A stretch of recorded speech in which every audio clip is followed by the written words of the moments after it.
فقد افترى إثما عظيما. Bismillahirrahmanirrahim. Assalamualaikum warahmatullahi wabarakatuh. Innal hamdalillah nahmaduhu wa nasta'inuhu wa nastaghfiruh wa na'udzu billahi min shururi anfusina wa min sayyiati a'malina. May yahdihillahu fala mudilla lahu wa may yudlil fala hadiya lahu. Asyhadu an la ilaha illallah wahdahu la syarika lahu wa asyhadu anna Muhammadan 'abduhu wa rasuluh. Allahumma salli wa sallim wa barik ala abdika wa rasulika nabiyyina Muhammadin wa ala alihi wa sahbihi ajma'in, amma ba'd. Jamaah sekalian yang dirahmati Allah Subhanahu wa taala, alhamdulillah pada kesempatan yang berbahagia ini kita dipertemukan kembali di tempat yang mulia dan di waktu yang mulia insyaallah. Kita harapkan semoga pertemuan ini adalah pertemuan yang diberkahi, pertemuan yang menjadikan kita bertambah lagi rajin bersyukur kepada Allah Subhanahu wa taala, pertemuan yang menjadikan kita bertambah dekat kepada Allah dengan memujinya, mendekatkan diri kepada Allah dengan ibadah, baik itu ibadah hati maupun ibadah anggota badan. Dan tentu sekali lagi Bapak Ibu sekalian yang saya hormati, duduk-duduknya kita di masjid yang mulia ini insyaallah dalam rangka mendalami warisan Nabi Shallallahu Alaihi Wasallam, mendalami ilmu yang wajib kita ketahui, yang perlu kita ketahui, baik terkait dengan amal ibadah kita, terkait dengan muamalah kita, atau terkait dengan hal-hal yang itu hubungannya antara kita dengan Allah Subhanahu wa taala atau hubungan antara kita dengan sesama manusia. Sehingga Bapak Ibu sekalian yang dirahmati Allah Subhanahu wa taala, sebagaimana ada kaitannya juga dengan hadis yang kita bahas pada hari ini, penting bagi kita untuk selalu mengoreksi niat kita, selalu memperbaiki dan mengecek niat kita. Karena Rasulullah Shallallahu Alaihi Wasallam bersabda, innamal a'malu binniyat wa innama likulli imri'in ma nawa. Sesungguhnya setiap amalan itu tergantung pada niatnya, dan sesungguhnya balasan yang diberikan kepada orang yang beramal adalah sesuai dengan apa yang dia niatkan. Dan pertemuan hari ini juga insyaallah masih dalam poros hadis yang sama. Pada kesempatan yang lalu kita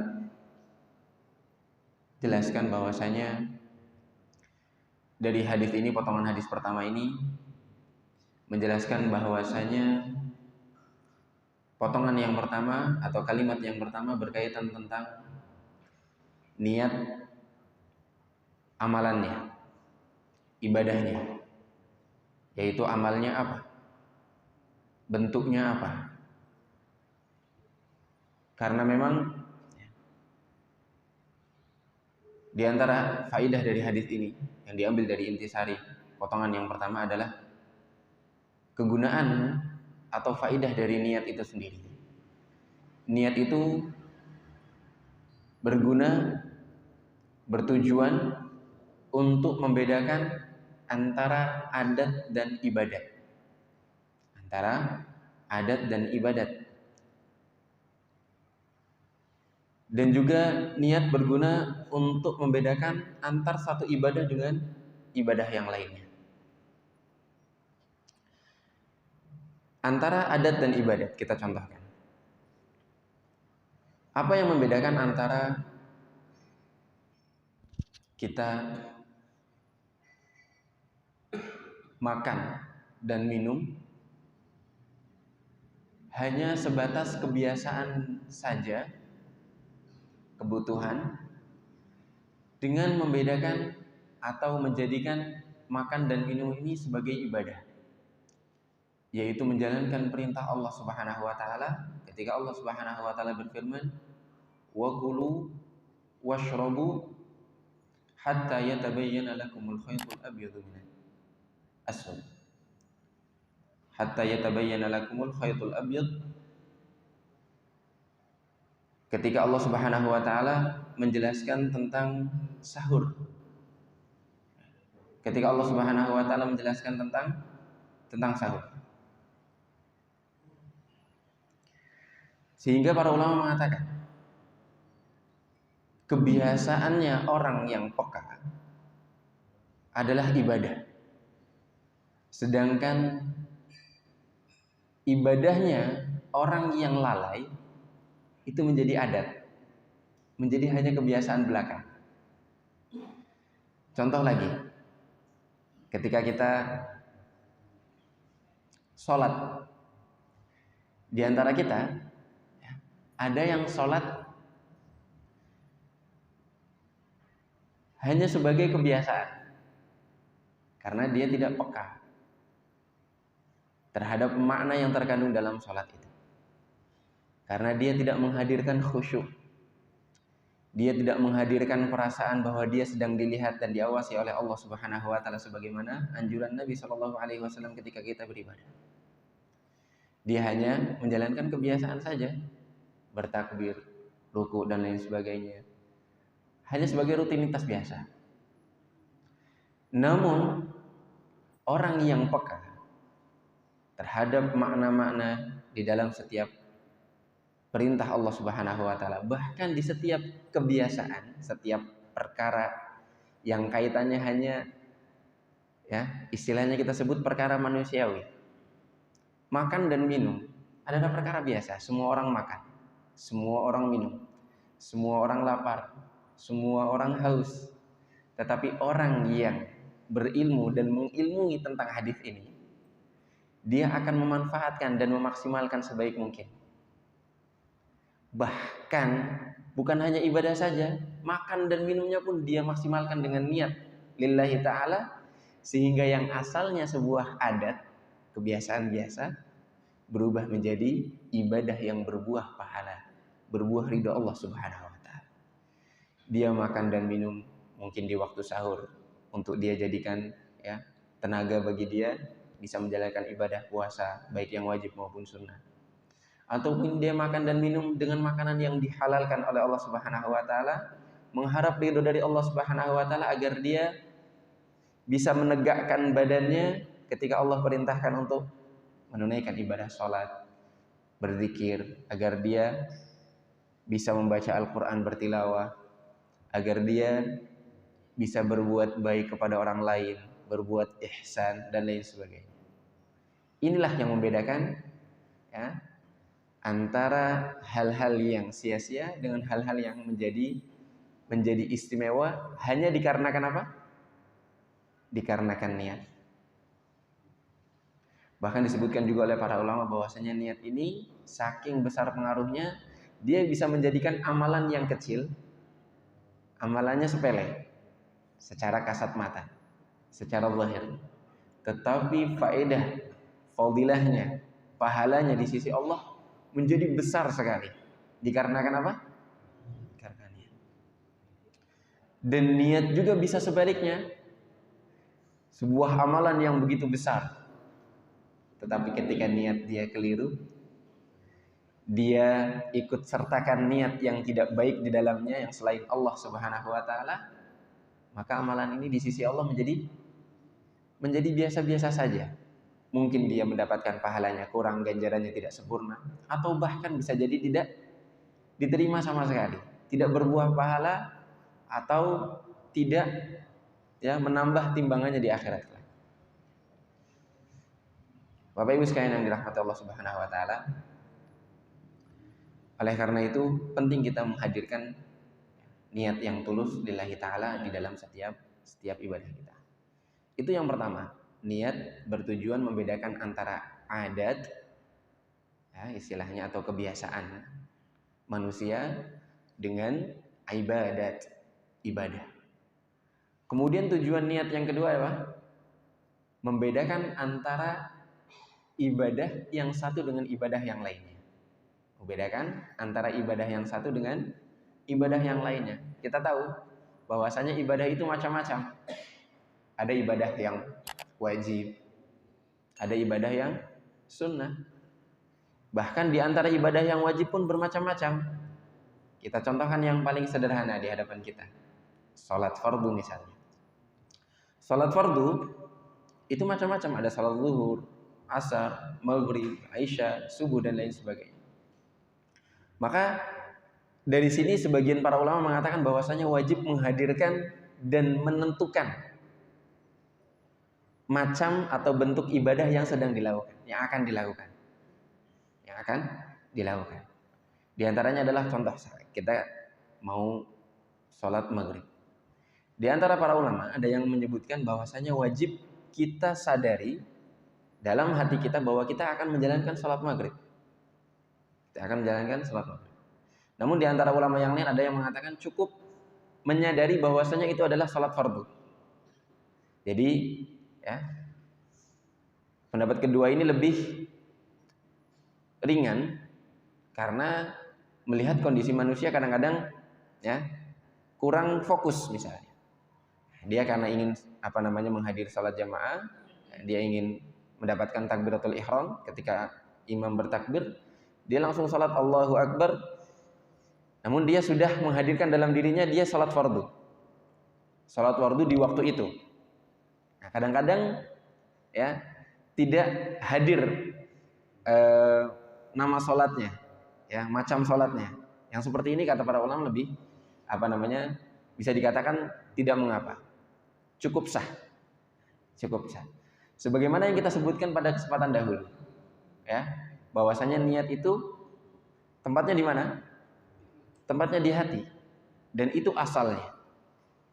Yang artinya seseorang wajib menghadirkan niat pada awalnya itu di hati sebelum dia ucapkan di lisan atau sebelum dia tampakkan dalam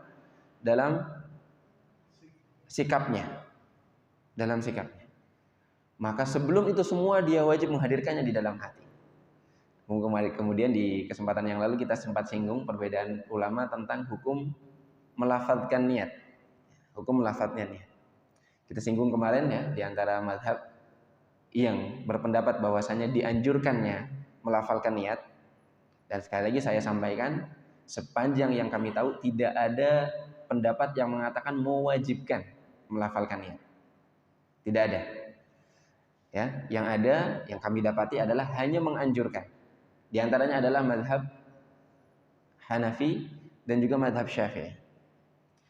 Nah, mereka pertama berdalil dengan tata cara ihram.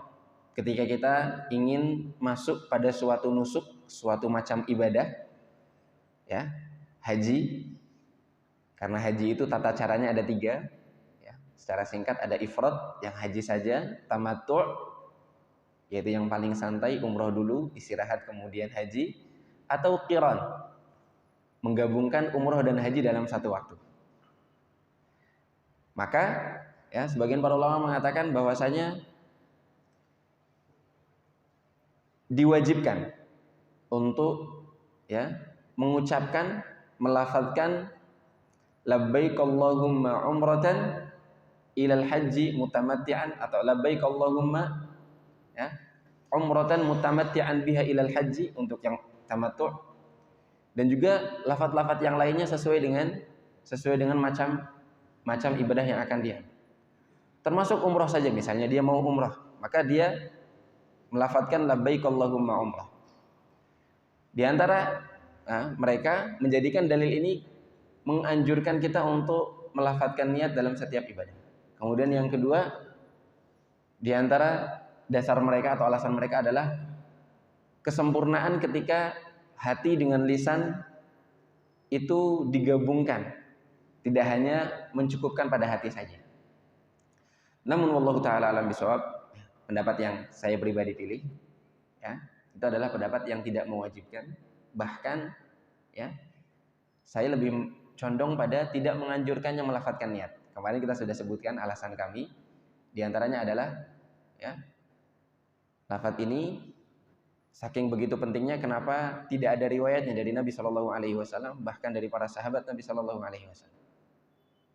Ya, baik dari sunnah Rasulullah maupun dari sunnah para sahabat. Padahal sebegitu pentingnya tentang niat, kenapa tidak diriwayatkan? Padahal ada lafadz-lafadz yang hukumnya sunnah sekali, yaitu contohnya doa istiftah, kami sebutkan pada kesempatan yang lalu. Doa istiftah itu hukumnya sunnah, Bapak Ibu. Allahumma ba'id baini wa baina khataayaya, dan seterusnya. Allahu akbar kabira, dan seterusnya. Ini adalah hukumnya sunnah, yang apabila tidak dibacakan sangat tidak berpengaruh pada sholatnya.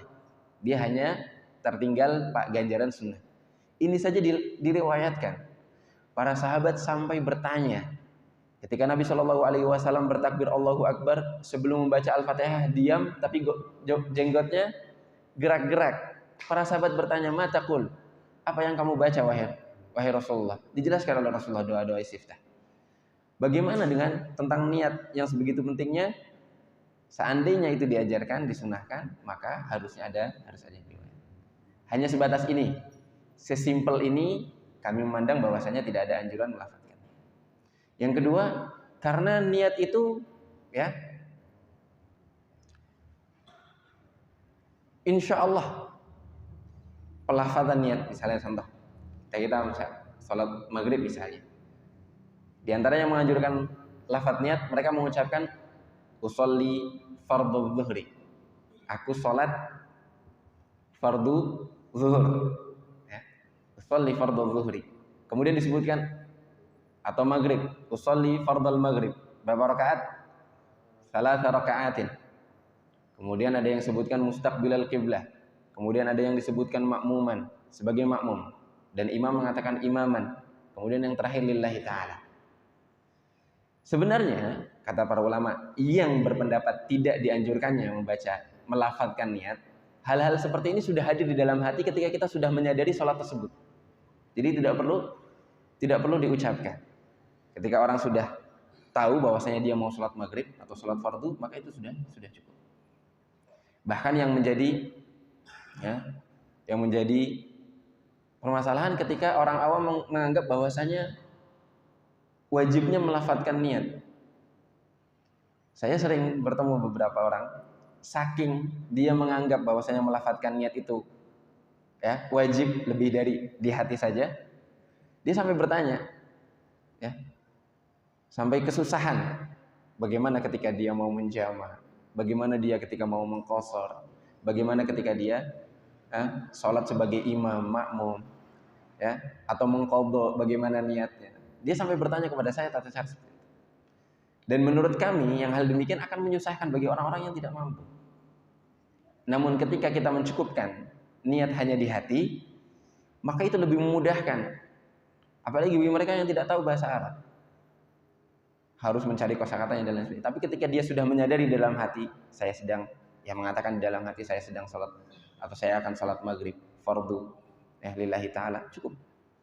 Dia sholat fardu sebagai qadha misalnya karena terlewat, jamak misalnya dan lain sebagainya, digabung di waktu zuhur dengan asar, maghrib dengan isya dan lain sebagainya, itu akan lebih memudahkan. Namun Bapak Ibu sekalian dirahmati Allah Subhanahu wa taala, ini tetap menjadi khilaf di antara para ulama, ya. Yang sekali lagi yang lebih penting dari itu, ya, kenapa perlu disampaikan seperti ini? Agar kita, ya, insya Allah menambah kedewasaan. Dan sama sekali bukan berarti khilaf di sini disebutkan untuk membuat kita terpecah, tidak. Ya. Ini khilaf tetap menjadi khilaf, silahkan. Namun kami perlu menyampaikan pendapat yang kami pilih. Kemudian Bapak Ibu silahkan. Bukan berarti, ya, sekali lagi untuk memecah belah, tidak. Dan kita berlindung dari hal demikian. Karena tujuan kita bermajlis, tujuannya untuk apa? Untuk mendekatkan diri kepada Allah Subhanahu wa taala. Untuk tambah baik lagi. Karena kalau misalnya kita dengan seperti itu malah menjadi bermusuhan, maka itu bukan dari hikmah dalam suatu majelis. Bukan dari hikmah dalam suatu majelis. Ini disebutkan untuk menjadi diskusi, menambah wawasan kita, menambah kedewasaan kita, dan insya Allah menambah ilmu kita. Nah, ketika kita melihat kenapa kok orang lain berpendapat demikian dan lain sebagainya, dan ini menjadi kita dewasa dan bijaksana ketika kita melihat perbedaan di antara kaum muslimin dalam tata cara ibadah. Dan kita banyak sekali mendapatkan perbedaan ibadah. Contoh, ya, ketika bangun dari ruku, sebagian ada yang bersedekap, sebagian lagi ada yang ya menjulurkan tangannya, melepaskan tangannya menjatuhkan. Kemudian ada lagi yang sholat 2 rakaat, di rakaat kedua dia duduk tasyahudnya, sebagian menggunakan duduk tasyahud akhir, sebagian menggunakan duduk tasyahud awal. Ada yang iftirash, ada yang tawarruk.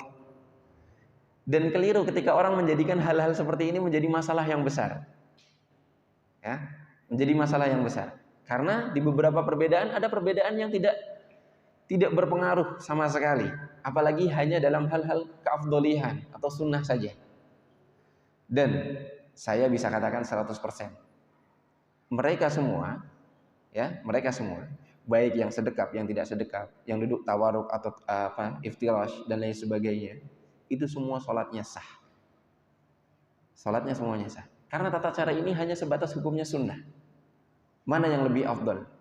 Yang wajib adalah ketika mereka duduk tasyahud, mereka duduknya itu sudah wajib. Mau ya memilih tata cara duduk yang A atau B, maka dua-duanya diterima oleh Allah Subhanahu wa taala. Sehingga kita melihat perbedaan seperti ini, kita memaklumi. Kenapa kok bisa terjadi perbedaan? Wajar saja manusia, kata pepatah mengatakan, likulli ra'sin ra'yun. Setiap kepala itu bisa berpendapat. Apalagi ketika suatu hadis Nabi SAW ya bisa dipahami dengan macam-macam pemahaman. Bapak Ibu sekalian yang dirahmati Allah Subhanahu wa taala, itu saja terkait tentang ya lafaz niat dalam ibadah. Kemudian bagaimana kita membahas dalil yang dikatakan oleh pendapat pertama bahwasanya labbaik Allahumma umrah adalah lafaz niat.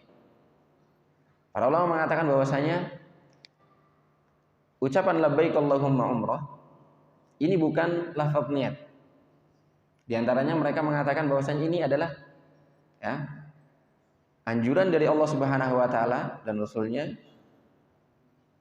apa yang kita kerjakan untuk memulai suatu ibadah. Sebagiannya ada yang wajib, sebagiannya ada yang sunnah dan lain sebagainya. Contoh, sebagian lagi di antara mereka menyamakan bahwasanya labbaik Allahumma umrah ini sama seperti takbiratul ihram. Ya, ketika kita mau sholat mendatangkan Allahu Akbar takbiratul ihram. Maka ketika haji, umrah dan lain sebagainya, kita mengucap talbiyah, kalimat yang sangat agung sekali, yaitu talbiyah labbaik Allahumma umrah atau labbaik Allahumma hajjan dan lain sebagainya. Sehingga sebagian dari mereka mengatakan lafaz ini tidak wajib. Yang terpenting adalah niat di dalam hatinya. Sehingga apabila ada kasus orang, kita kan kalau mau umrah atau haji ya, di antara manasiknya kita wajib memulai niat itu dari miqat. Miqat itu ada miqat zamani, miqat yaman, miqat makani. Yang kita fokuskan adalah miqat makani, yaitu tempat kita memulai ihram.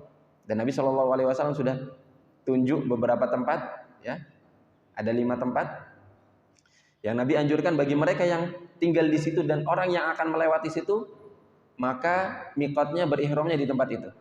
Kita contohkan orang yang ahli Madinah atau orang yang lewat Madinah, jamaah umroh yang singgah di Madinah dulu, mereka miqatnya di Dzulhulaifah, ya, di Dzulhulaifah atau Abyar Ali.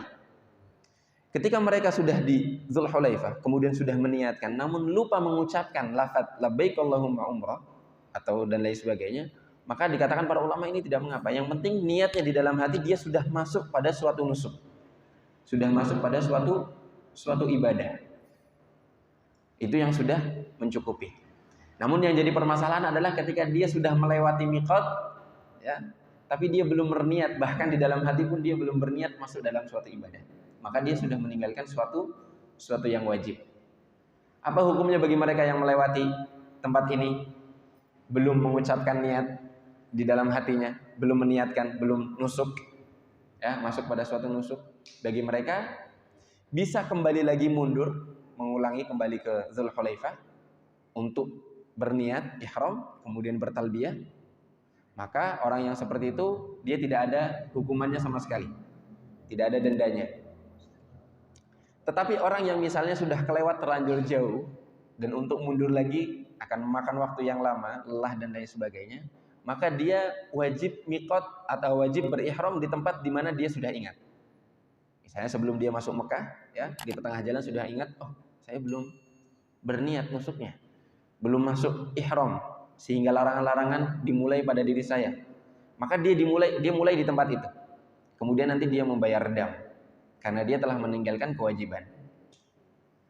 Tetapi bukan berarti dia meninggalkan niat sama sekali. Karena niatnya itu sendiri itu rukun. Ihram, niat masuk dalam suatu ibadah, umroh atau haji dan lain sebagainya, itu rukun. Tidak bisa ditinggalkan sama sekali. Tetapi mengucapnya atau berniatnya di miqat itu wajib. Sehingga meninggalkan miqat ini tidak mengurangi keabsahan suatu umroh atau haji apabila dia dibayar dam kemudian niat di mana dia sadar. Tetapi kalau dia sama sekali tidak meniatkan kemudian langsung mulai dengan ibadah yang pertama yaitu tawaf, maka jelas tidak sah. Jelas tidak sah. Saya ulangi lagi, ihramnya itu adalah rukun. Niatnya masuk dalam dunia itu adalah rukun. Tetapi meniatkannya di tempat khusus yaitu miqat Dzulhulaifah contohnya itu adalah wajib. Apa bedanya? Rukun itu tidak bisa ditinggal sama sekali. Sama halnya seperti sholat. Ada rukun, ada wajib. Contoh surat Al-Fatihah. Surat Al-Fatihah rukun. Sama sekali tidak bisa ditinggalkan.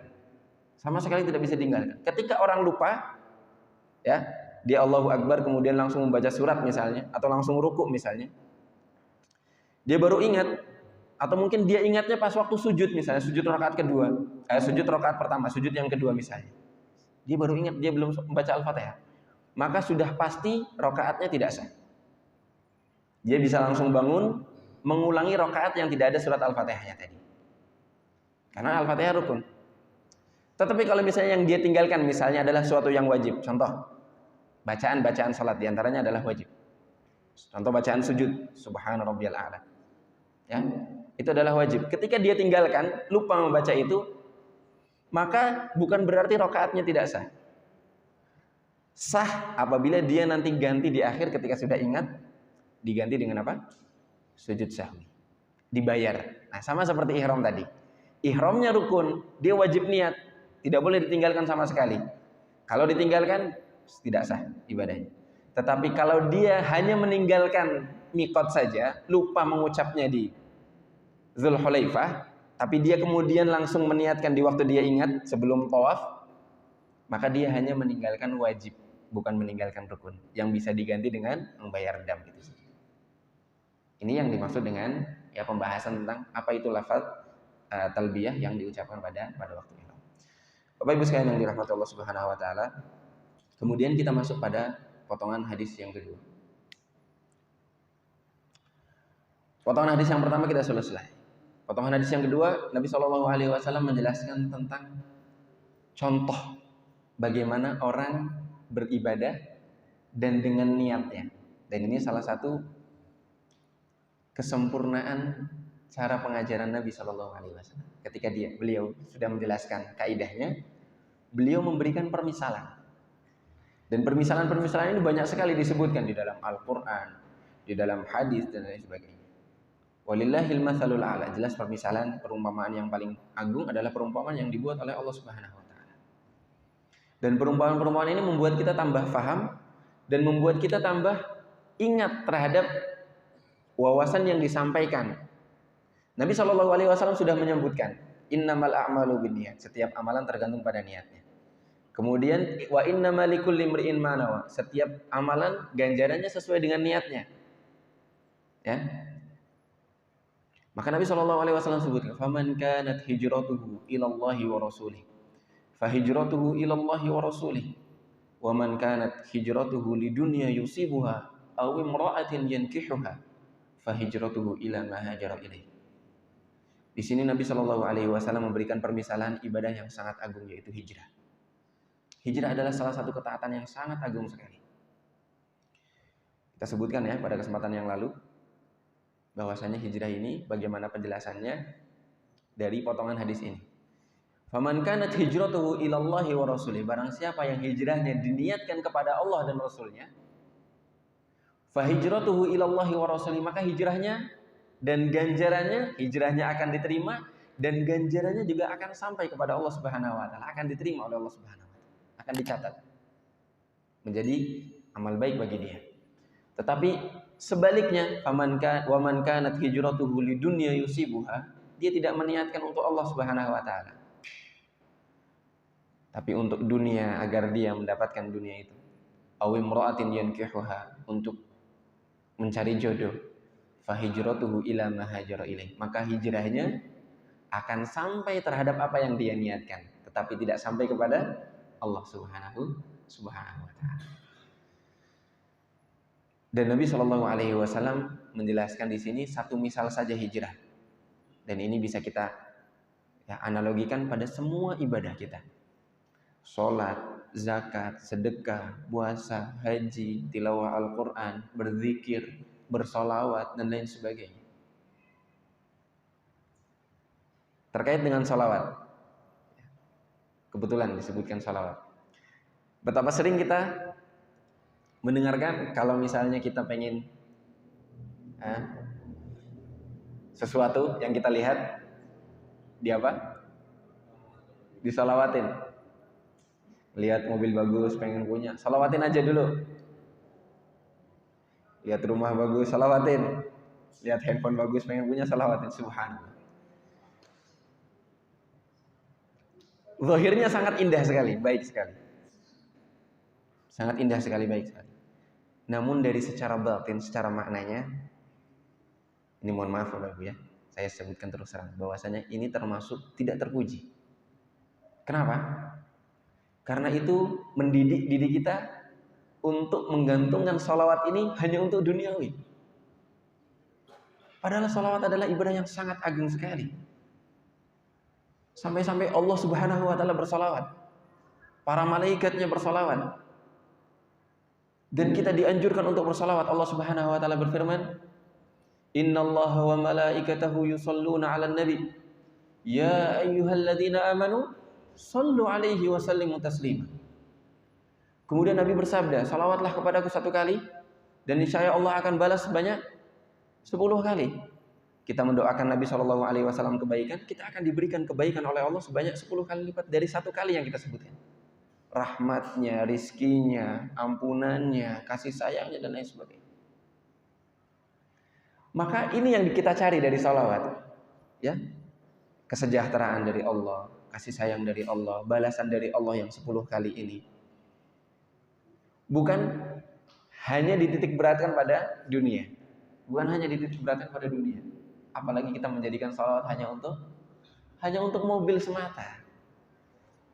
Bahkan disebutkan bahwasanya ya, orang yang murni dalam satu ibadah, niatnya hanya untuk dunia, maka siap-siap dia tidak akan mendapatkan apa-apa sama sekali di akhirat kelak.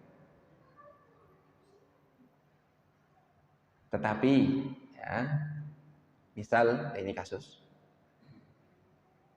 menjadikan tujuan ini hanya sebagai tabi, mengikuti saja. Awalnya kita niatkan lillahi ta'ala. Contoh, kita bersolawat sampai selesai. Kita niatkan mentaati perintah Allah Subhanahu wa taala. Ya ayyuhalladzina amanu shallu 'alaihi wa sallimu taslima. Kita niatkan mentaati perintah Rasulullah sallallahu alaihi wasallam. Ya. Man shalla 'alayya salatan wahidah sallallahu alaihi biha asyar. Kemudian kita niatkan lillahi ta'ala, ridho kepada Allah Subhanahu wa taala. Lalu kita jadikan ibadah yang agung ini untuk bertawassul. Kita jadikan perantara.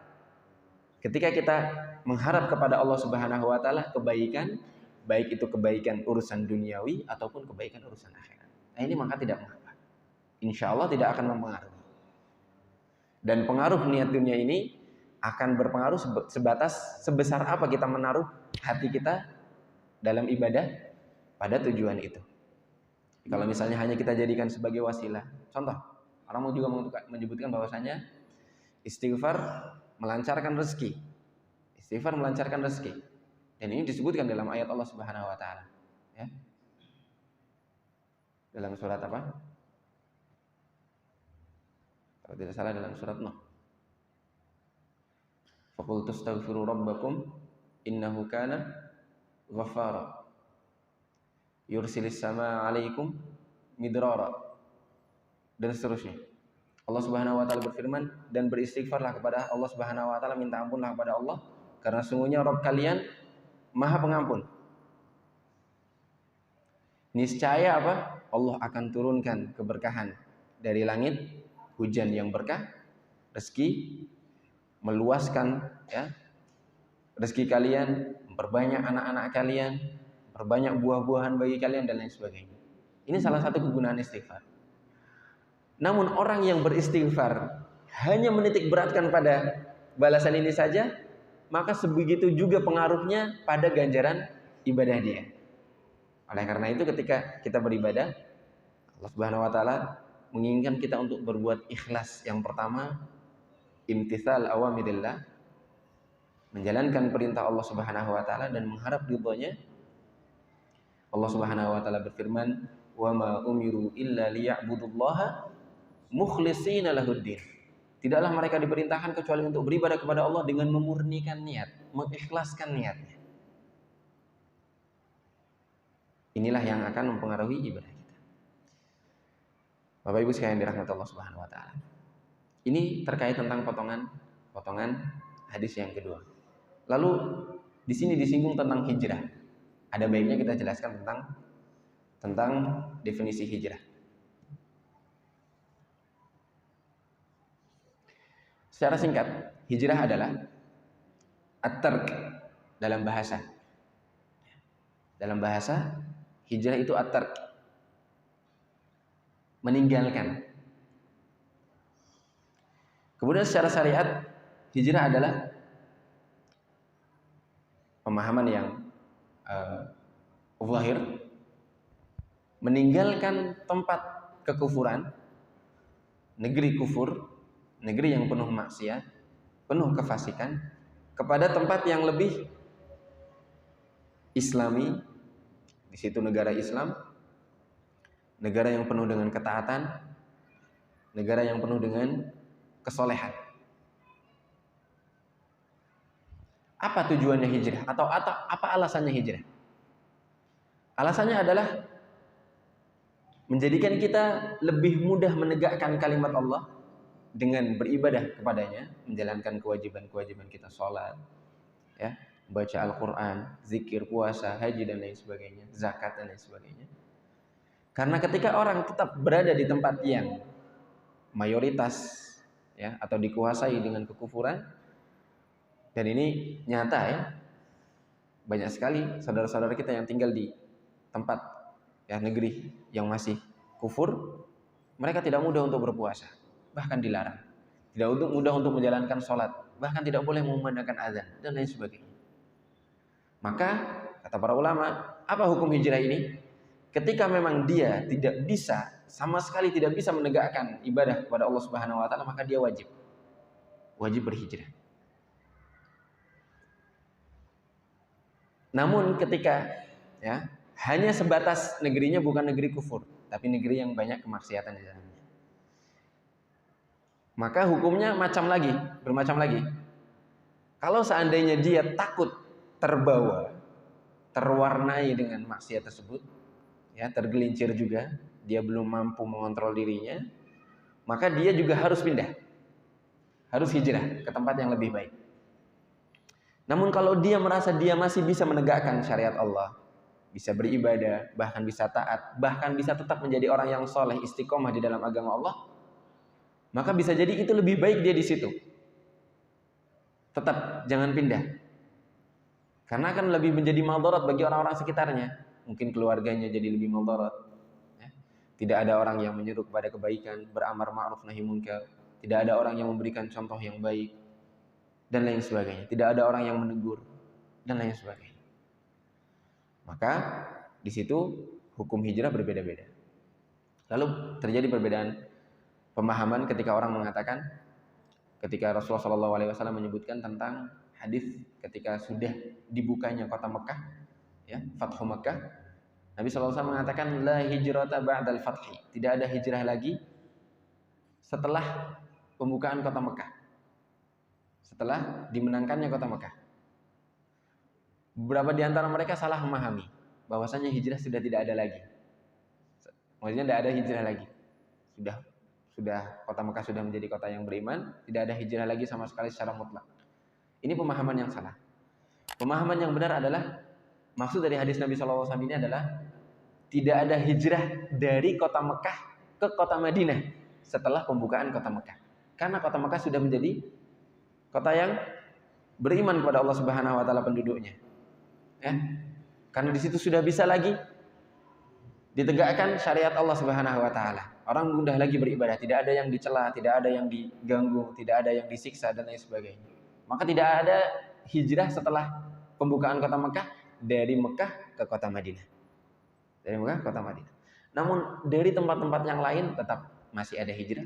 Bahkan Nabi SAW menyebutkan la tanqati'ul hijrah hatta tanqati'at taubah. Au kama qala. Hijrah itu tidak akan berhenti sampai taubat diputus. Kapan taubat diputus? Taubat diputus ketika matahari sudah terbit dari tempat terbenamnya. Ketika sudah mulai hari kiamat, disitulah taubat sudah terputus, yaitu kiamat yang besar atau kiamat al-kubra. Namun sebelum itu, maka orang tetap dianjurkan, bahkan diwajibkan hijrah tergantung dengan kondisi masing-masing. Ditambah lagi, bagaimana kita memaknai hijrah itu? Hijrah yang maknanya lebih dalam, lebih maknawi adalah yang disebutkan oleh Nabi SAW ketika beliau menyebutkan al-muslimu man salimal muslimuna min lisanihi wa yadihi.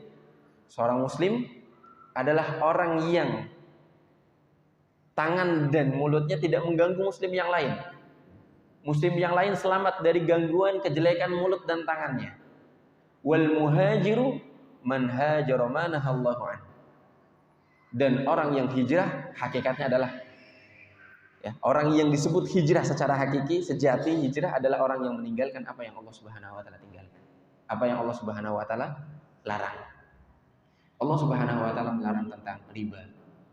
Maka ketika dia meninggalkan riba, bisa disebut sebagai orang yang hijrah karena dia meninggalkan apa yang Allah Subhanahu wa taala larang. Orang yang Allah Subhanahu wa taala melarang tentang khamr, dia dahulunya suka minum-minum khamr misalnya. Kemudian dia bertaubat, dia tinggalkan, maka dia disebut sebagai orang yang hijrah, meninggalkan apa yang Allah Subhanahu wa taala.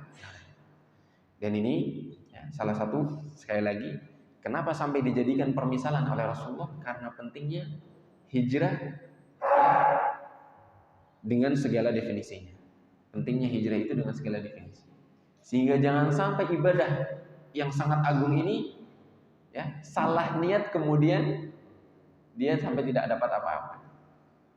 Dia meninggalkan sesuatu misalnya, ya, meninggalkan sesuatu yang dilarang Allah karena dia ingin dipuji, karena dia ingin mendapatkan sambutan atau kebahagiaan secara duniawi semata, atau dia hanya ingin mencari jodoh. Dia tertarik pada seorang perempuan, kemudian dia bertaubat hanya ingin mendapatkan jodoh itu sendiri. Padahal, ya, sebelum itu dia diwajibkan meninggalkan hal-hal yang dilarang Allah Subhanahu wa taala ini dengan niat ikhlas lillahi taala, mengharap ridha Allah Subhanahu wa taala. Bapak Ibu sekalian yang dirahmati Allah Subhanahu wa taala, inilah sebagian yang bisa kita sampaikan terkait, ya, tentang niat dan juga tentang hijrah. Bapak Ibu sekalian yang dirahmati Allah Subhanahu wa taala, apabila diizinkan, ya, kita tambahi sedikit, ya, secara singkat faedah yang bisa kita ambil dari hadis ini. Ya, namun setelah azan karena sudah masuk waktu sholat. Jamaah sekalian yang dimuliakan Allah Subhanahu wa taala, di antara faedah yang perlu kami simpulkan, yang pertama, bahwasanya hadis ini sangat penting sekali di dalam agama Islam ini. Sampai-sampai para ulama mengatakan bahwasanya di antara mereka bahwasanya agama Islam ini berputar di antara dua hadis. Ya. Nilainya berputar di antara dua hadis. Salah satunya adalah hadis ini. Kemudian hadis yang kedua adalah hadis yang kesekian di kitab kita juga Arba'in Nawawi yang berbunyi man amila amalan laisa alaihi amruna fahuwa raddun. Barang siapa yang berbuat sesuatu amalan, mengerjakan suatu amalan yang tidak ada contohnya dari kami, maka dia tertolak. Kata para ulama mengatakan hadis yang pertama ini tentang niat itu berkaitan tentang ibadah kita pada sisi amalan hatinya. Pada sisi amalan hatinya. Amalan yang batin. Bagaimana dia meniatkan dalam ibadah dia? Apakah dia fokus ibadahnya? Ya, dia menyadari peka terhadap ibadahnya bukan hanya sebagai adat saja, sebagai kebiasaan saja, takbir saja, ikut-ikutan dan lain sebagainya. Kemudian apakah dia menghadirkan niat lillahi ta'ala, mengharapkan pahala Allah, ataukah mengharapkan niat-niat yang lain yang bisa merusak pahala? Kemudian hadis yang kedua berkaitan tentang amal zahir yang nampak, ya, bagaimana tata cara sholatnya, ya, apakah sesuai dengan tuntunan Rasulullah SAW atau tidak, bagaimana dia berzikir, bagaimana dia berdoa, bertilawah, bagaimana dia berpuasa sesuai dengan tuntunannya agar pahalanya sempurna, sesempurna dia mencontoh Rasulullah SAW. Karena agama ini berasal dari beliau. Sehingga para ulama mengatakan syarat diterimanya ibadah itu ada dua. Yang pertama al-ikhlas lillahi ta'ala, yaitu berkaitan dengan hadis yang kita bahas ini, niat. Yang kedua mutaba'ah, mencontoh tata cara ibadahnya Rasulullah SAW yang berkaitan dengan zahir. Karena apabila kita beribadah dan ibadah itu para ulama mengatakan bahwasanya tauqifiyah, ya, jalannya hanya satu yaitu wahyu, harus ada contohnya dari Allah Subhanahu wa taala perintahnya atau dicontohkan oleh Rasulullah SAW. Maka kalau tidak, orang misalnya beribadah dengan niat ibadahnya benar, dia mengikuti contoh Nabi, tapi niatnya salah, maka tidak diterima.